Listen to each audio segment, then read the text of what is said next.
أعوذ بالله من الشيطان الرجيم بسم الله الرحمن الرحيم السلام عليكم ورحمة الله وبركاته الحمد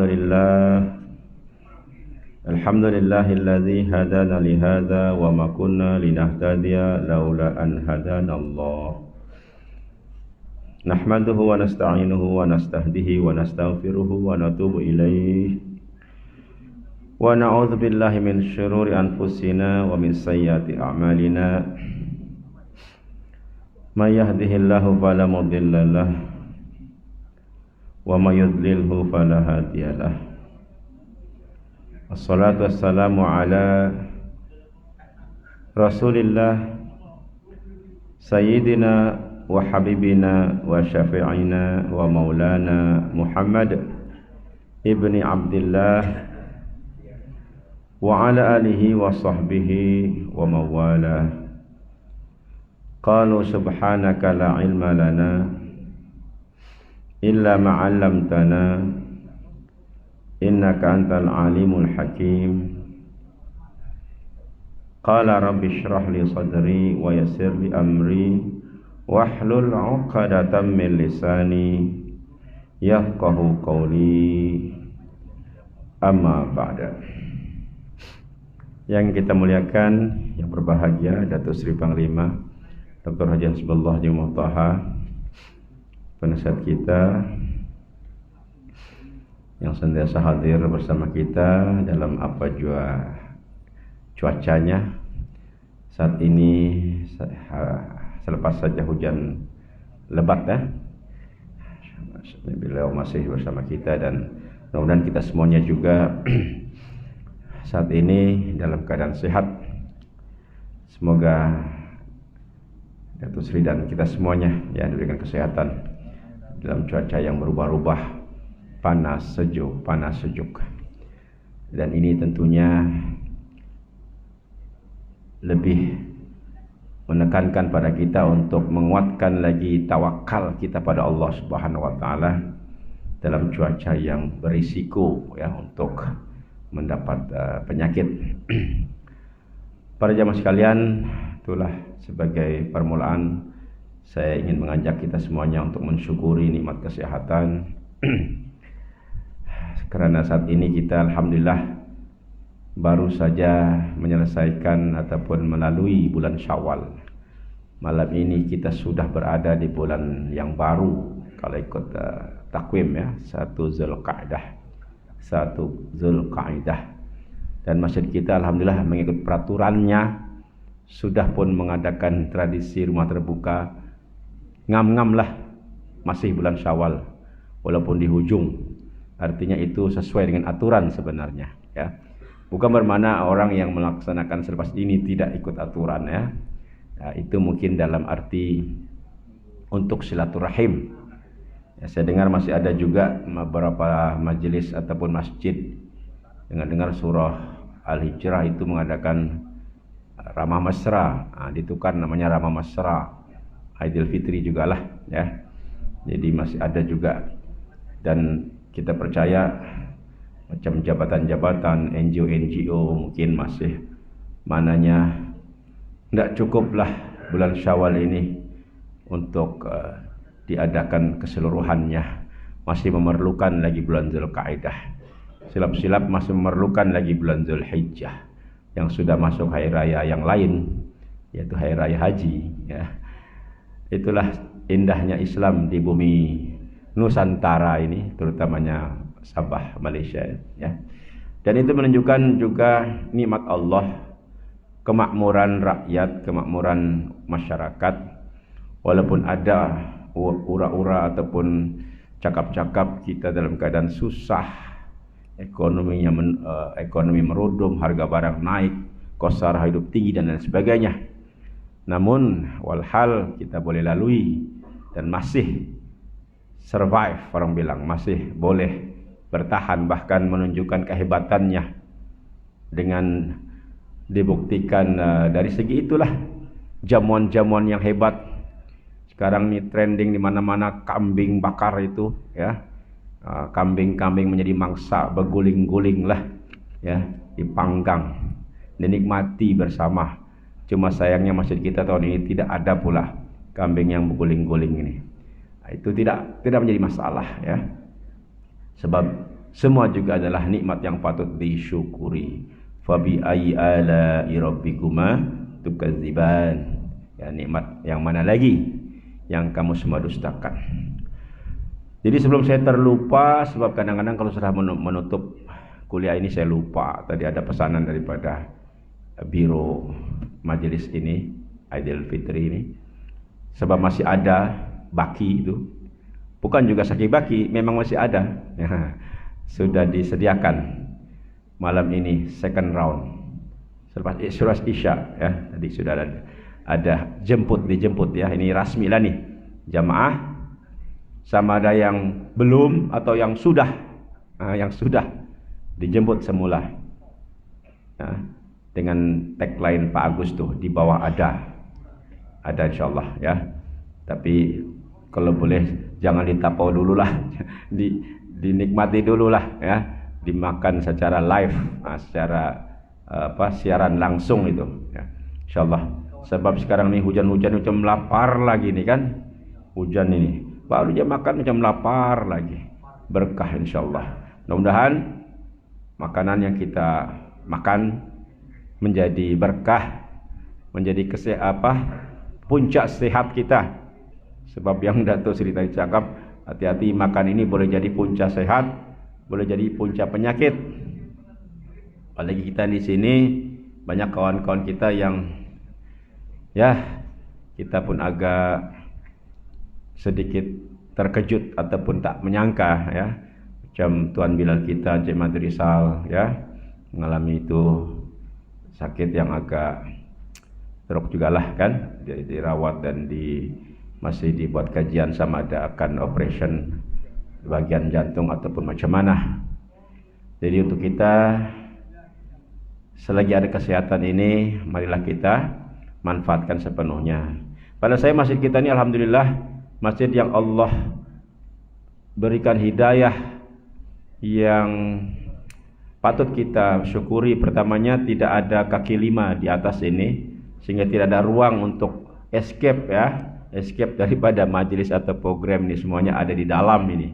Berbeda dengan masjid lain ada kaki lima, jadi seolah-olah memberi peluang siapa mau di dalam, siapa mau di luar tuh lain lah itu ya, bersembang, merokok dan sebagainya. Keduanya kita masih bertangga, di atas ini bertangga lah kan. Jadi tangga itu sebagai alat yang natural untuk kita menguji kesehatan kita, sama ada kita naik tangga ini semput atau tidak ya. Jadi tahniahlah yang masih gagah melangkah tangga itu satu tapak demi tapak itu, walaupun tangganya tidak macam yang di Batu Caps itu yang banyak ratusan anak tangga itu ya. Kita berapa anak tangga saja, saya pun belum sempat mengira berapa semua itu ya. Ini boleh tuan-tuan tahulah. Sebab kawan kita Bang Madri Rizal itu ada keluhan, memang dia naik tangga itu semput sebenarnya, agak beberapa hari itu rasa semput dibilang. Jadi sebenarnya ini sudah satu pertanda. Tapi kadang-kadang kita ini anggap mungkin tidak serius kan. Jadi itulah satu peluang di sini untuk kita mengetahui kesehatan kita, terutamanya kesehatan jantung dan paru-paru ya, ketika kita menaiki tangga. Belum lagi masalah lain mungkin yang lebih sudah diketahui, lutut. Itu memang kalau lutut naik tangga itu sama ada kita berpegang dengan besi atau tidak itulah. Kalau yang berpegang dengan besi itu nampak tidak tuh, kuat tidak berpegang itu. Kalau dia kuat memegang itu itu ada sedikit masalah. Tapi kalau yang masih gagah tidak berpegang, steady saja, itu pun bukan bermakna merasa hebat ya, ataupun merasa bangga, tetapi lupa dengan nikmat itu. Saya teringat kisah orang kampung kita ini ya, semoga diampunkanlah, sudah kembali ke rahmatullah. Ceritanya lah, ditanya kawannya, macam mana keadaan, ada sakitkah? Tidak ada bah, sehat bah aku nih, sehat bah, mana ada sakit. Cakap begitulah tuh ya. Mungkin cakap bergurau lah itu kali. Sekali tidak beberapa masa meninggal ya. Artinya kita kena kembalikan kepada Allah. Ya, ingat loh ya. Kalau kita merasa kita ini dipuji atau kita ingin puji diri sendiri, ya bukan puji apalah, maksudnya kita merasa ya itulah sehat. Kita dahului dengan zikir kepada Allah. Alhamdulillah kesehatan masih ada, Allah kurniakan. Subhanallah ya, sudah sampai ini pun mata masih bagus. Subhanallah, masya Allah ya. Jangan kita lupa untuk kembalikan semua itu adalah atas izin Allah Subhanahu wa taala. Para jamaah sekalian, alhamdulillah kita yang ada di sini berpulang untuk kita meneruskan perkongsian hadis. Sekurang-kurangnya sama-sama mendengar hadis yang sahih, paling sahih ya, yang tak perlu diragui lagi. Ini sahih Muslim ya, bukan hadis yang dhaif. Untuk sama-sama kita mengambil pedoman hidup ya, yang diajar, yang ditunjuk ajar, yang dialami sendiri oleh Rasulullah SAW dan para sahabat yang hidup bersama baginda Nabi SAW. Tajuknya masih mengenai sesuatu yang mengerikan ya, tentang ular ini, ular. Dan kita akui bahwa ular dan binatang yang lainnya sudah tentu adalah masalah yang tidak terlepas daripada kehidupan kita manusia. Sebelum saya lanjutkan, saya ingin berkongsi cerita lah pribadi saya ini. Pada saya inilah apa yang kita alami ini, termasuklah kuliah kita malam Ahad ini, kuliah yang memang Allah kehendaki ya, maksudnya inilah peluang untuk kita belajar. Selepas saya mulakan tajuk berkenan tentang bagaimana menghadapi binatang ular, terutama yang ada di rumah, kan? Hukumnya ialah kita boleh membunuh kalau ular itu bergaris putih dua di belakangnya atau di atas kulitnya itu. Dan yang ular yang buntung, yang pendek ekornya atau yang putus ekornya boleh dibunuh, karena keduanya adalah berbahaya, dapat menyebabkan kebutaan dan juga gugurnya kandungan. Ya, soal macam mana berlaku ini perlu dikaji ya, maksudnya secara saintifik mungkin kita boleh merujuk kepada pakar. Tapi kita sami'na wa ta'na kepada saranan Rasulullah SAW, ular yang bergaris putih dua atau ular yang pendek ekornya boleh dibunuh. Bukan wajib dibunuh sebenarnya ya, bukan wajib lah, boleh. Ya, maknanya kalau ada pilihan lain, apalagi kita ada di Malaysia, ya kita ada undang-undang oleh kerajaan, itu boleh kita serahkan kepada pihak yang berwajib, yang berwenang ya. Manakala ular yang ada di rumah yang tidak bergaris putih, yang tidak berekor pendek, nah inilah hukumnya dibenarkan ataupun tidak boleh dibunuh, cuma diberikan masa sama ada 3 kali teguran ataupun 3 hari teguran.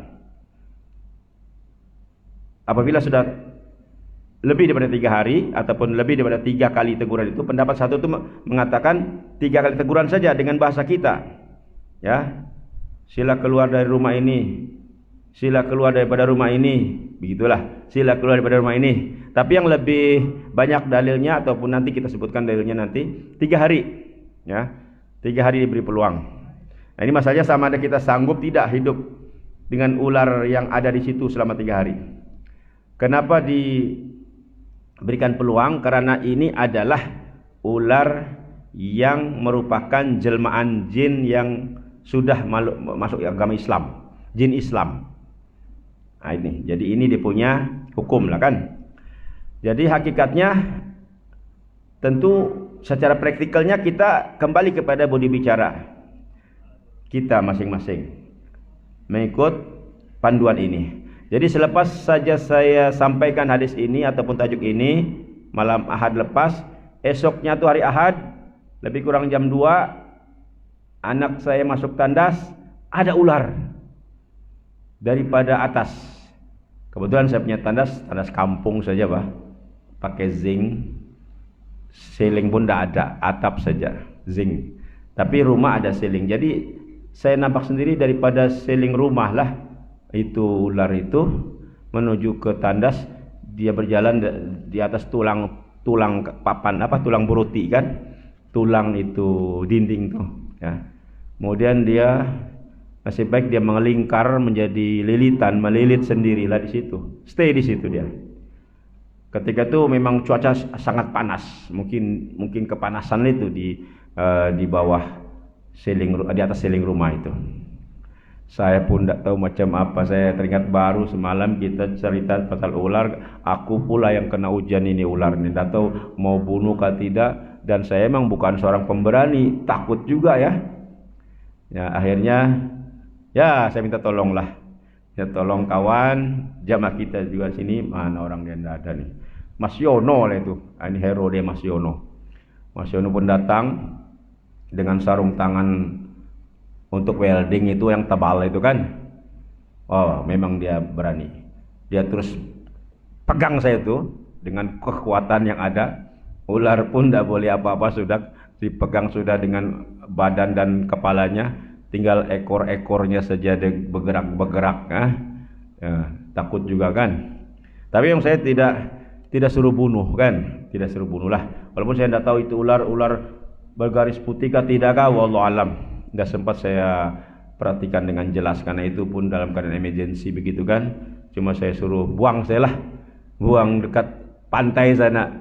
Minta maaf lah kalau nanti tuan-tuan punya rumah sana tiba-tiba ada ular mungkin daripada rumah saya bang kali ya. Bukan saya untuk memindahkan lah, tidak tahu lah tuh masuk plastik dibuang saja begitu.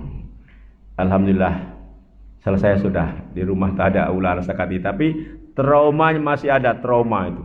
Asal masuk tandas tengok-tengok dulu, mana tahu ada kawan dia, mana tahu kalau dia betina ada boyfriend dia kan, ataupun ada mama dia, bikin takut juga tuh ya.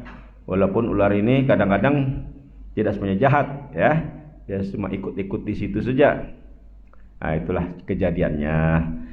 Saya rasa tuan-tuan pun adalah pengalaman itu menemui ular di rumah kan. Walaupun katakan kita bahas dari mana dia datang, dapat dibahas itu. Memang ular adalah itu mungkin daripada pokok yang tumbuh atau daripada hutan-hutan di sebelah rumah dia naik, karena ini juga mungkin faktor rumah kita kurang bersih ya, ada sisa makanan yang mungkin tidak terbuang dan ular itu dia cari makan. Ataupun ular rumah kita banyak tikus. Patut beberapa hari ini saya sedar macam tidak ada tikus. Alhamdulillah juga tuh dengan adanya ular, tikus itu sudah dimakannya lah itu, sudah dimakan barangkali. Dan dia suka ada di situ karena ada tikus di atas siling. Ya terus terang, tikus di rumah saya itu memang di atas siling sempat merosakkan ekon. Ada ekon lah yang kecil-kecil itu masuk ke dalam lubang itu, kabel digigitnya. Ekon saya rosak, paksa cari mekanik, bayar lagi. Ini gara-gara tikus. Jadi tikus itu mungkin sudahlah matilah dimakan oleh ular. Tapi ularnya pun sudah dibuang. Nanti tikus yang lain pula akan datang. Para jamaah sekalian, insyaallah jadi sekarang kita ulang dulu ataupun teruskan hadis yang masih sama, dia punya kandungan ya, tentang ular yang ada di rumah ya, yang kita tidak boleh membunuh. Terutamanya disaksikan oleh sahabat yang bernama Abu Lubabah. Abu Lubabah inilah yang betul-betul hafal ya tentang arahan Nabi ini. Baik. Yang ini saya baca dia punya terjemah.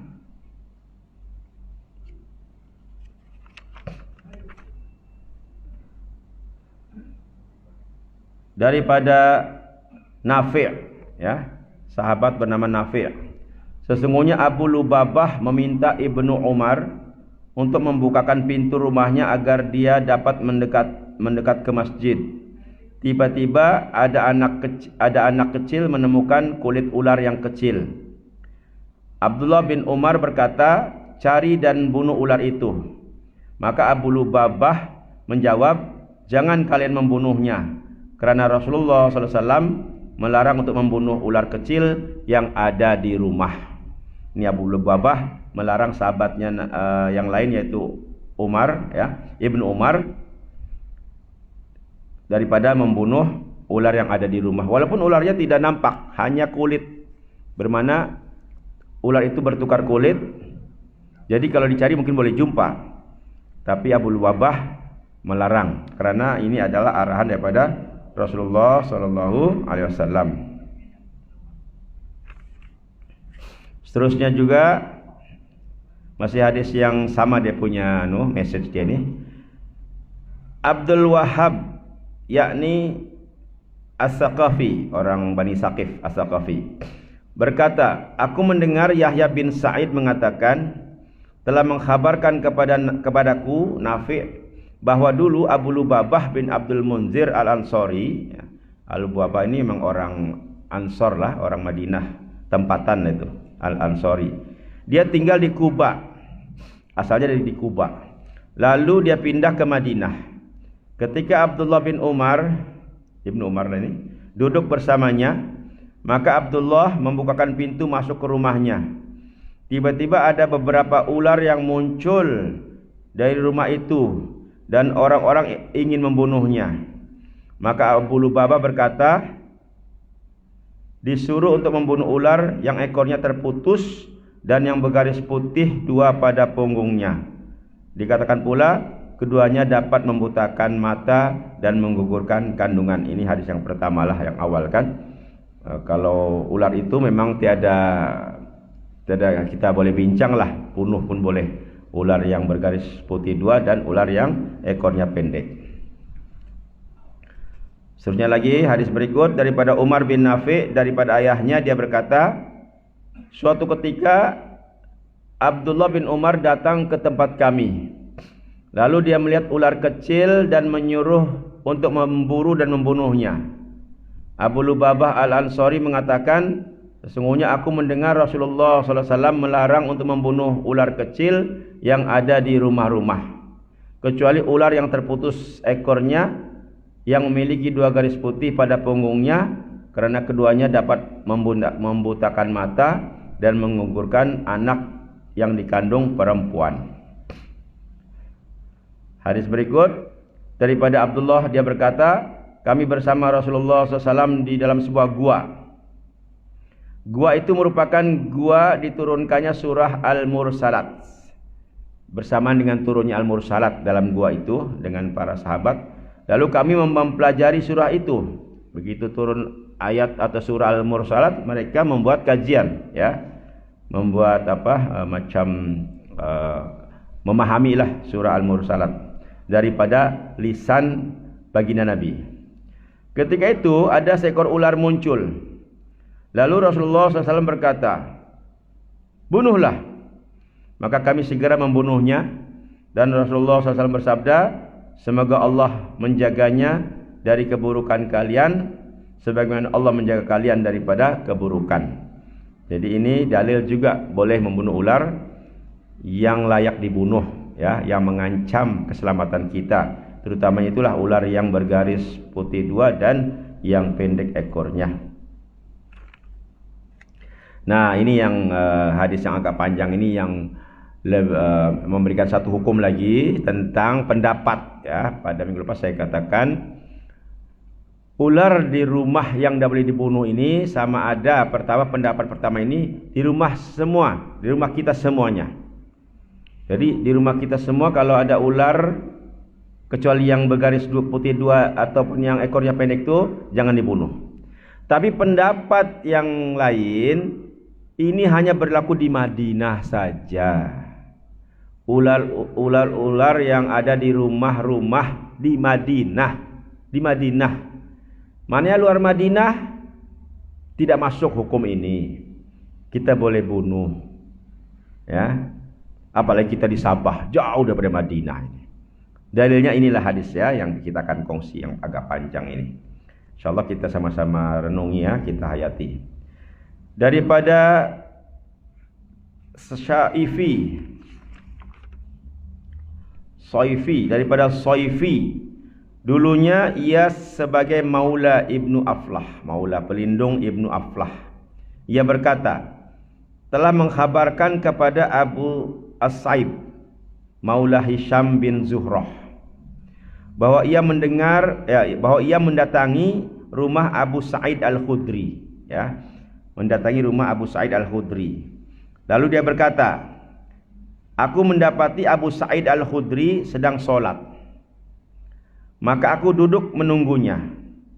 Tiba-tiba aku mendengar ada yang bergerak-gerak di kayu atap rumahnya. Atap itu daripada kayu ataupun daripada kayu rumbia yang kurma punya itu kan, daun pokok kurma itu, kayu di atas atapnya ada yang bergerak-bergerak. Apa itu yang bergerak-bergerak itu? Ketika aku menengoknya, ternyata ada seekor ular. Nah, ular itu ada di atas rumah ya. Maka aku melompat. Ya, siapa nanya tadi itu? Saifi ya. Aku melompat untuk membunuhnya. Lalu Abu Sa'id Al-Khudri, ini tuan rumah, Abu Sa'id Al-Khudri memberi isyarat agar aku duduk. Jangan bunuh, jangan lompat, duduk saja. Walaupun ada ular, nah, tidak payah buat apa-apa, duduk. Maka aku pun duduk. Nah, gitulah. Ketika aku hendak pulang, Abu Sa'id menunjuk sebuah rumah dan bertanya. Jadi ini ada cerita, ada dialog. Begitu mau pulang, di pintu tuh dia tunjuk sebuah rumah, jiran dia lah itu, ya. Abu Sa'id bertanya, apakah engkau melihat rumah ini? Aku menjawab, ya. Abu Sa'id berkata, ada seorang pemuda dari golongan kami, dia punya satu kaum lah. Ada seorang pemuda daripada golongan kami yang baru menikah. Jadi di rumah itu adalah pasangan pengantin baru, seorang pemuda yang baru menikah. Abu Sa'id berkata lagi, kami keluar untuk perang Khandaq bersama Rasulullah. Pemuda yang baru menikah itu dengan dirinya pergi berperang bersama Rasulullah dalam peperangan Khandaq, ya, Khandaq yang ada parit itu kan, yang mau membuat dengan strategi parit besar itu. Dan pemuda itu meminta izin kepada Rasulullah SAW untuk pulang kembali ke keluarganya. Jadi pada saat musim perang itu, kan perang itu agak lama, pemuda tadi minta izin untuk pulang. Maklumlah, pengantin baru kan. Setelah tengah hari, ya, minta izin pada tengah hari untuk pulang menemui istrinya. Rasulullah SAW memberi izin. Rasulullah bagi, ya, untuk 1 hari, diberi izin 1 hari, ya, untuk balik sekejap menemui istrinya sambil bersabda, bawalah pedangmu. Baliklah dan bawa pedangmu, pedang senjata itu, karena aku khawatir suku Quraidah akan mencelakakanmu. Suku Quraidah yang berada di pihak musuh nanti akan mengancam, mungkin akan membunuh di tengah jalan. Jadi Nabi memberikan pesanan lah untuk menjaga diri dengan membawa pedang. Ketika dia pulang sambil membawa pedangnya, sudah dekat rumah, istrinya sedang berdiri di tengah-tengah pintu. Istrinya sudah awal-awal di tengah pintu, bukan dalam rumah. Ini sensitif ya, ataupun ini tidak baiklah di zaman itulah. Perempuan memang tidak boleh, apalagi keluar rumah. Di pintu pun tidak boleh, mesti di dalam rumah menunggu suami. Jadi istrinya ada di tengah-tengah pintu itu, maka pemuda itu pun rasa macam agak emosi lah ya, marah gitu kan.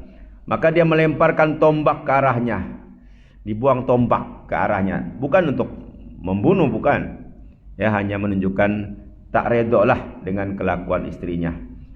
Karena cemburu, bukan cemburu macam, iyalah cemburu macam istrinya itu mungkin akan ditengok oleh orang lain kan.